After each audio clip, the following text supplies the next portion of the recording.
So now let us prepare in our mind, body, and spirit for our service today.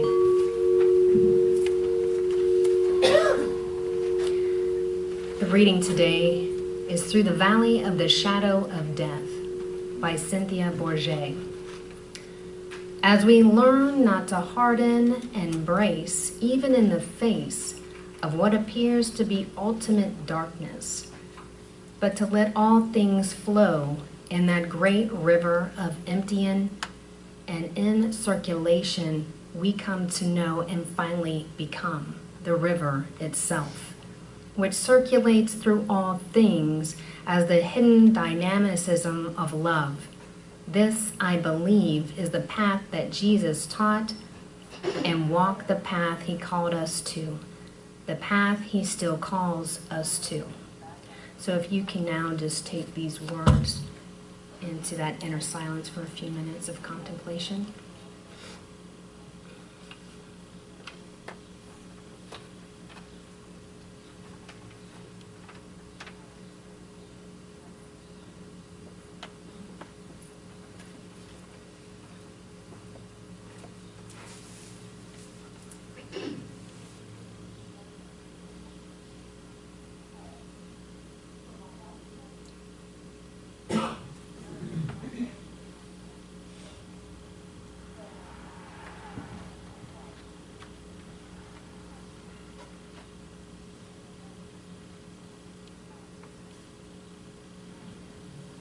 So how good it is to know that right where I stand, God is standing.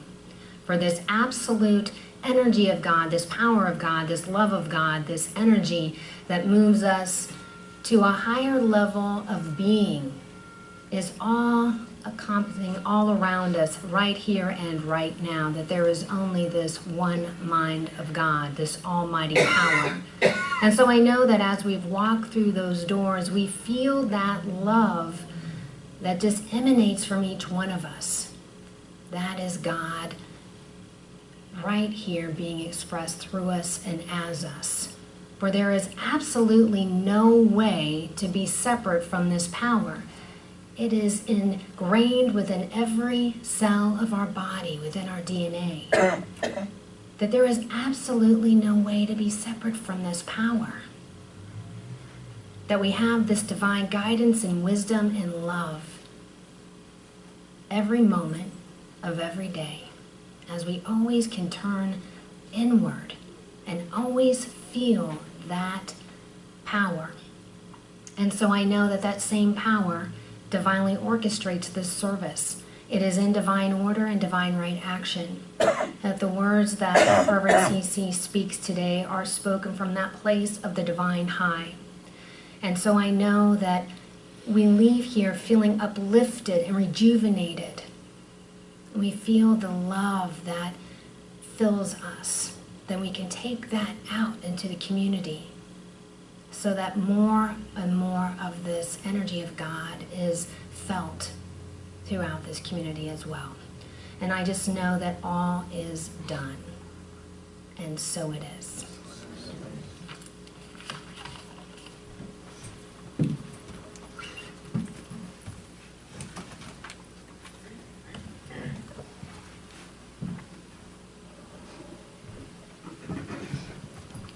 So, it's Easter. It's a high holy day for all of us around the whole world, I think. It's an ancient holiday that's been repeated over and over and over again throughout history. It's a celebration of new life. It's springtime. Things are happening out there.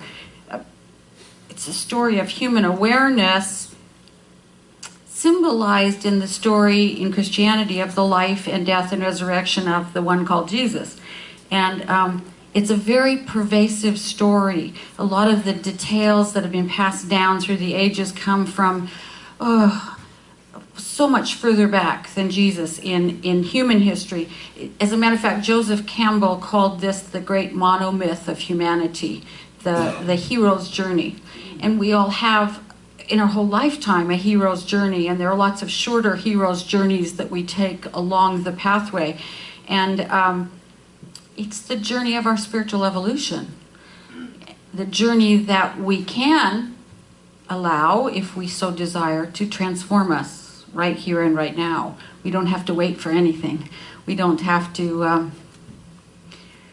do anything. We simply have to make room for, and we have to welcome that transformation, which will, as Jesus said, bring the kingdom of heaven into the here and now.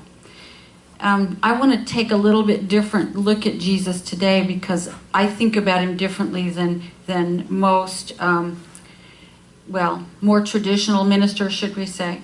Jesus was a crazy wisdom teacher.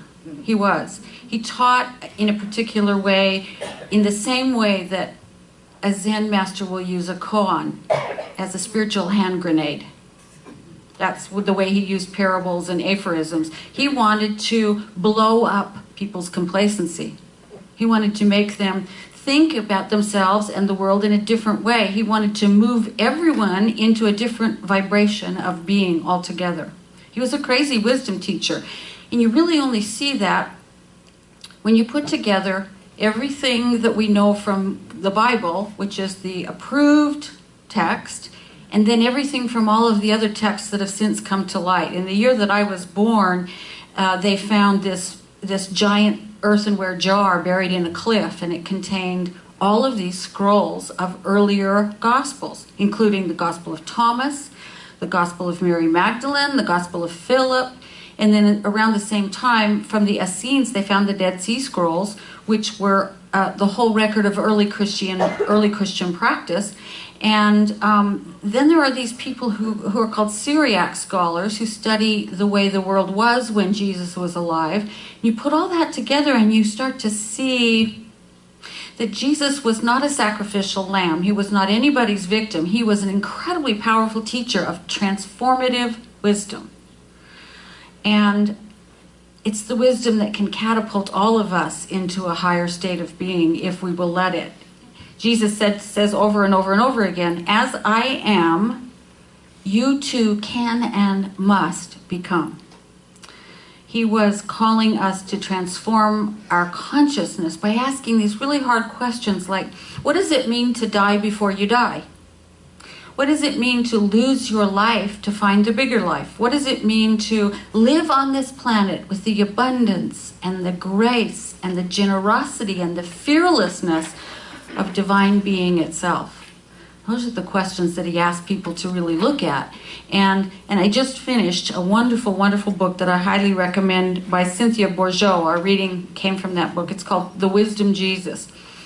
And I highly recommend it for any of you who want to find out more about the fullness of Jesus' teachings. The central point of it is one that was stated by our founder, Ernest Holmes, many, many times. And that is that the kingdom of heaven is a subtle dimension of experience that's accessible by every one of us right now and right here. It is not something that you go to. It's something you come from. It's a consciousness you come from. It's not something that we awaken to or that we have to travel to. We just have to awaken to it. It's already here. It's not something that we have to die to get into. It's something we have to feel. It is the felt presence of unity. The absence of any feeling of separation from each other or from spirit. It's I and the Father are one, embodied, basically. And it is the constant flow of love, the flow of God into us and through us and out again, and into us and through us and out again. It is the nature of God, of love, to flow. And it's a whole new take on love thy neighbor as thyself. Love thy neighbor because thy neighbor is thyself. It's really what he was saying. You and your neighbor and God are all the same being. You're all the same love. And Jesus was sort of light years ahead of his time. He's light years ahead of where we are now, even though we've had an extra couple of thousand years to evolve. But I believe that consciousness is our intended state of being. I think it's what we are evolving to. And I think that that we are even now beginning to show more and more signs of evolving away from that sort of binary consciousness of me and not me, and us and them, and black and white, and this and not this, into a view, a non-dual view, into a view where everything is all, we know it's all one. And we come from that consciousness. I think that is our cosmic role, to make those evolutionary leaps and to take responsibility for making them. Take responsibility for our individual evolution so that we can learn to understand life from this perception of oneness, to steer by it, to find our own identity within it, not separate from it, but within it, and to live from it. And I think that all of Jesus' teachings were aimed in that direction. They were all about getting out of our heads and into our hearts. And I think by heart, it's bigger than we think of normally. It is awareness wedded to feeling. It's awareness wedded to the consciousness of oneness. And that kind of heart is our primary tool, our primary organ of spiritual perception. We feel, perceive things by means of the heart. And when we do that, we see things through harmony instead of differentiation. So instead of saying, that person over there is different from me, and so I have to differentiate myself from him, I'm shorter, I'm richer, I'm better looking, I'm whatever it is we do for ourselves. Instead, we have to try and harmonize with whoever it is that we meet. How am I one? How can I see my oneness with this person? How can I come from a place where I see us as one? And he said, these great little things like, blessed are the pure in heart, for they shall see God. And what he meant was, if your heart is in that place, single, in a view of unity and oneness, you see God everywhere you look. Everywhere you look. And he taught that we go into that heart space, which some call the big mind, by emptying ourselves out of all of those little egoic things that try and hold us to the here and now and the merely earthly. And he used spiritual hand grenades when he really wanted to shake things up. He wanted to blow up the old way of thinking and lead people on a journey of total meltdown and recasting of consciousness into something new, so that we could get out of this little hard nugget of individualism into the fully realized human state of coming from oneness. Living from the heart. And one of my favorite spiritual hand grenades is in Matthew 20. It's the story where the vineyard master goes out to hire workers, and he starts in the morning and he says, come to work, and they start at 9, and some more start at noon, and some more start at 3, and some more start at 5. And at the end of the day, everybody gets the same pay. And the merely human says, well, that's not fair. And that's the usual response to that parable is, how is that fair? Some of those guys worked 8 hours and some of them only worked 1. And some of them grumbled. They said to the vineyard master, why are you paying those guys the same as you're paying me when I worked all day? And the master said, I'm doing you no wrong, my friend. Our agreement was you would work for the daily wage. That's what I've given you. I choose to give the same to all.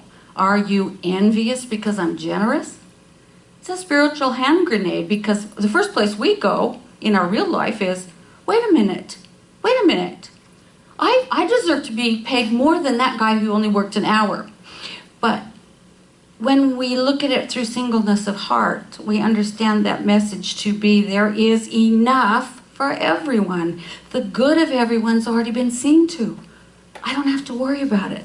The good of everyone has already been taken care of, and life is not a competition. Life is an invitation to share love. It's an invitation to exchange love with others. And this is the invitation of all of the Beatitudes. If you read them, especially the ones that are expressed in the Gospel of Thomas. For example, in the Synoptic Gospel, in the Gospel of the Approved Bible, the Beatitude is, Blessed are they who are persecuted, for theirs is the kingdom of heaven. In the Gospel of Thomas, it goes like this. Blessed are you who are in the midst of persecution, who, when they hate you and pursue you even to the core of your being, cannot find you anywhere. Wow. There is no egoic you left. You have let go completely into the divine. There is no you left. And that's Jesus' invitation over and over and over again. The prodigal son, another one of those stories that just tells us straight out. Look at yourself as all three of these characters, father, the prodigal, and the one who stays home and complains. Well, I never got a party. He goes off and wastes everything, and he comes back and gets a party. I never got a party. And so he stands outside. Instead of entering into the party, he stands outside and pouts. Been there, done that. Where is that in me? And how can I come to understand that the good of everyone has already been seen to, and that there is enough for everyone? That life is not a competition, but an exchange of love. As the Father said to the powder, everything I have is yours and has always been yours. Everything. We get reminded of that over and over and over. One little thing I want to point out, because I think it matters so much and it's been missed. In the koans called the Beatitudes, particularly the little sayings that are in the Gospel of Thomas, which leave you scratching your head. The Gospel of Thomas is kind of the insider's view, if you will. It hadn't been rewritten for the masses to read. It's the insider's view. But it also appears in the synoptic Gospels. Jesus says over and over and over and over, repent, for the kingdom of heaven is at hand. The word repentance actually comes from the Greek word metanoia, which means go into the large mind. It means metanoia is the big mind.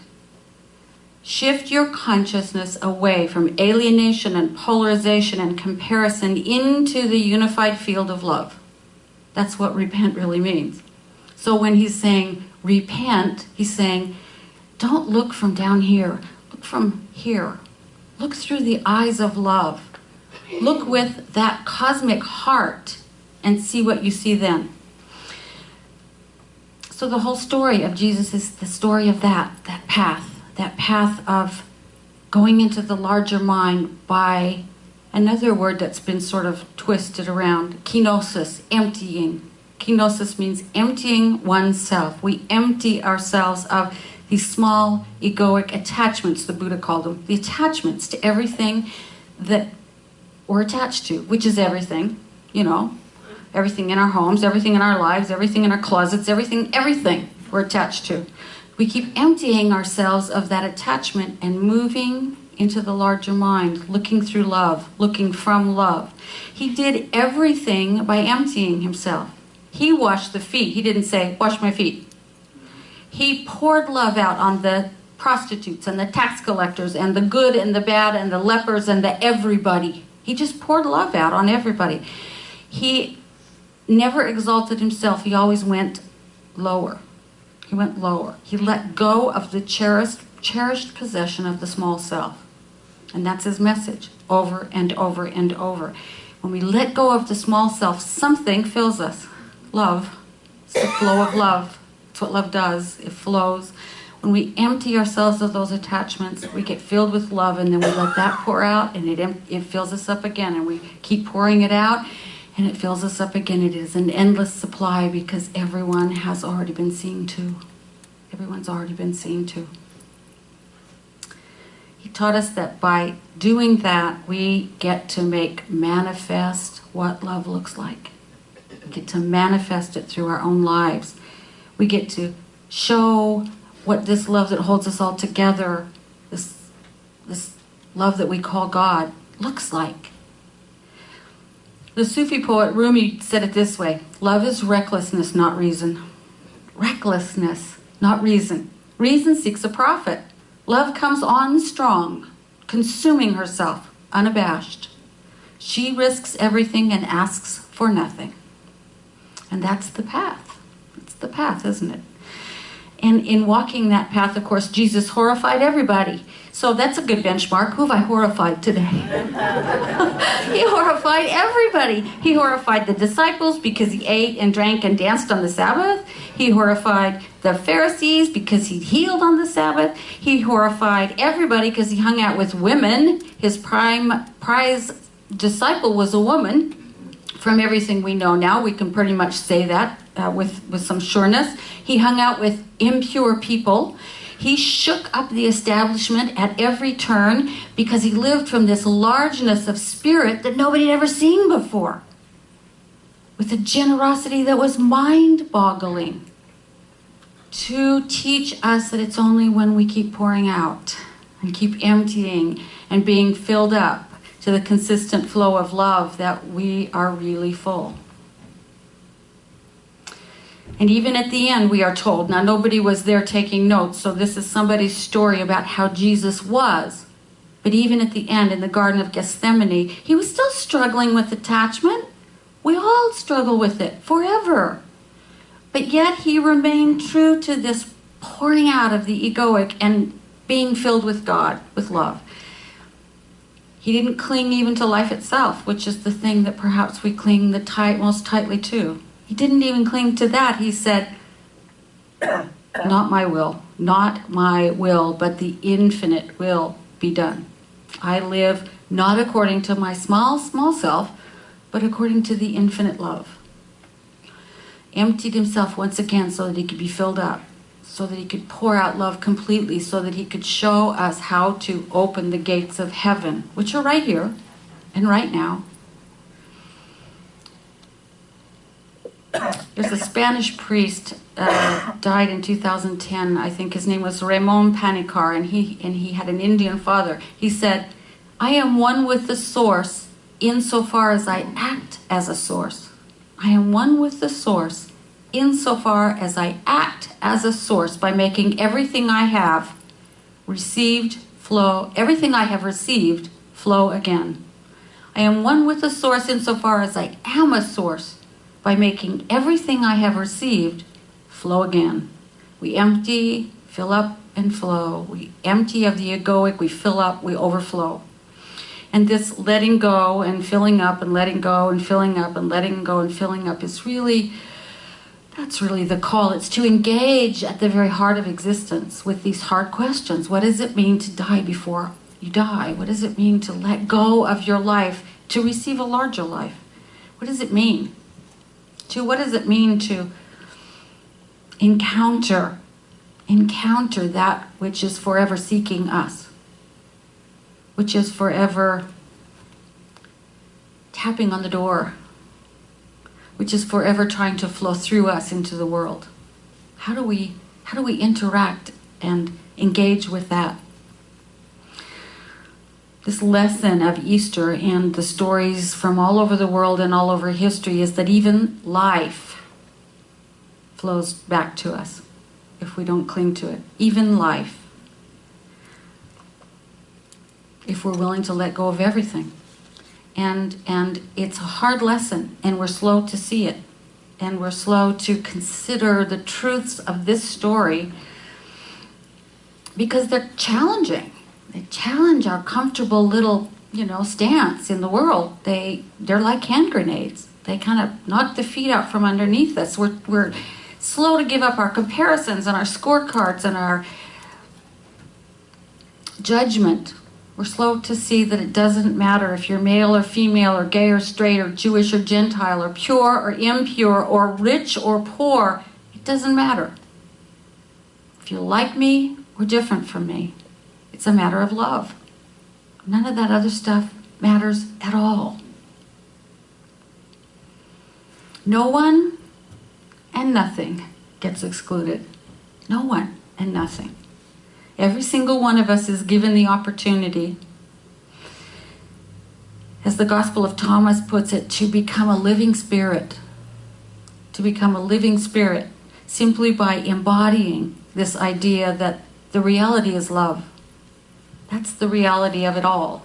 It is not anything that separates us. It is the reality of love flowing through every relationship, through every challenge, through every circumstance, through every moment, through every one of the particular conditions we may find ourselves in.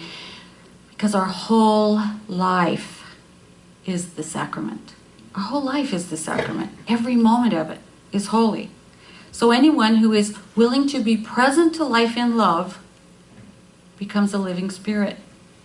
Anyone who is willing to see from the perspective of love, to empty himself or herself of the ego's demands and be filled up with love, is a living spirit, walking that sacramental path that Jesus called us to. And we've all been called. We've all been called, every one of us. We've been offered a divine invitation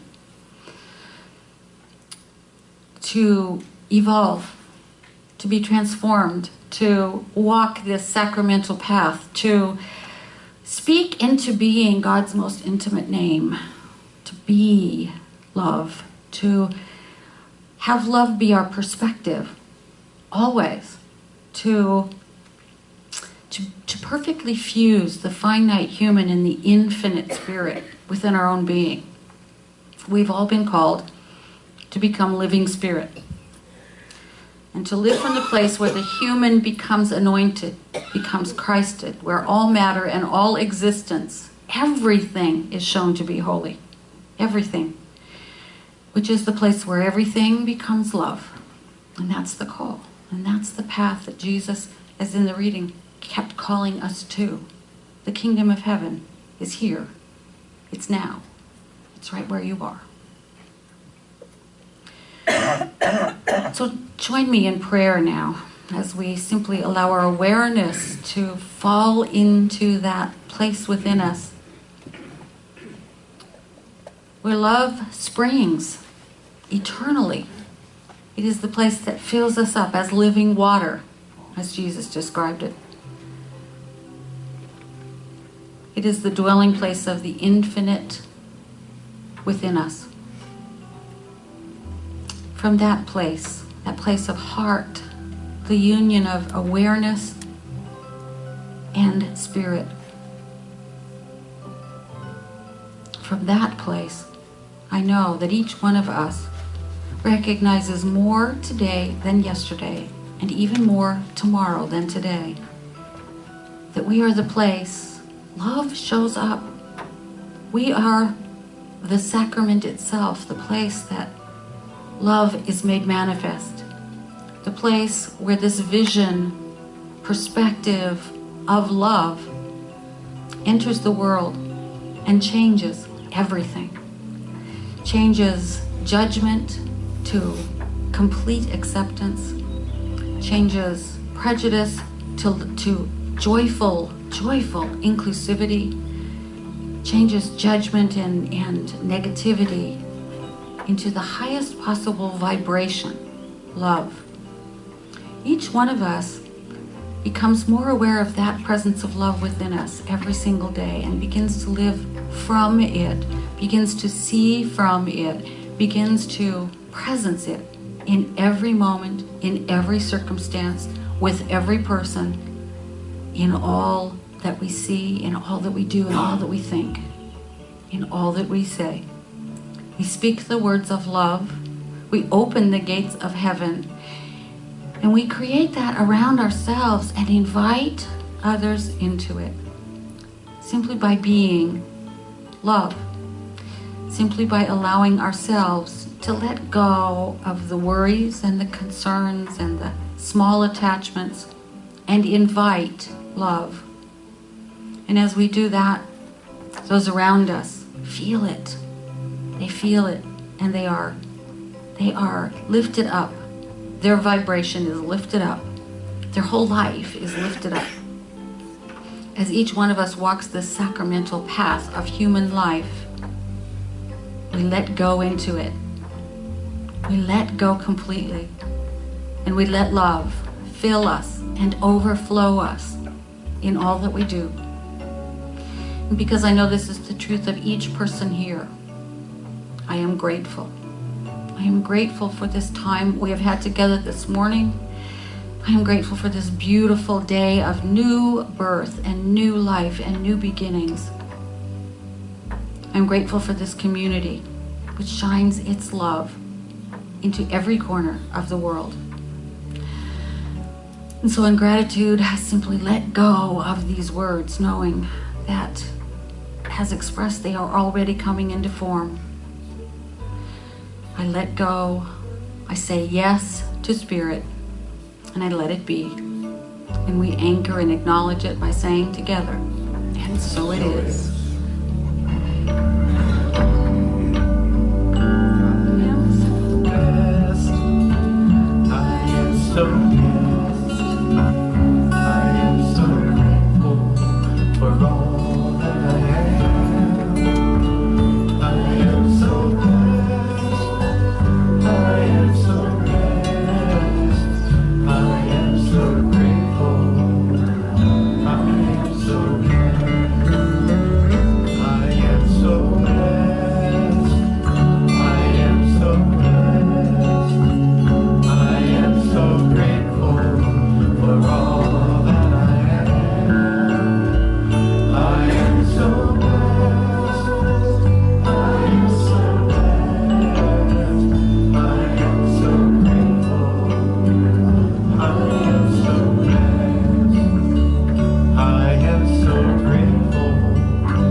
Now have an opportunity to contribute to the work of the center, to support the work of this community. But more than that, I just invite you to take this moment to be grateful for all of your blessings, for everything that is in your life that blesses you. To be grateful for all that you are, and all that you have, and all that you are able to give from. Not only is gratitude the response to this gift of life, it is the attitude of welcoming more good into your life every single day. If you don't have the material abundance you would like right now, I invite you to just visualize yourself giving from that abundance. And when the basket goes by, speak a word of blessing over it. Bless the abundance of this community so that we can continue to do all that we do and more. And let's affirm together. Gratefully I give with an attitude of abundance. Gratefully I give with an attitude of abundance. I know that as I give, so do I receive. I know that as I give, so do I receive. And so it is.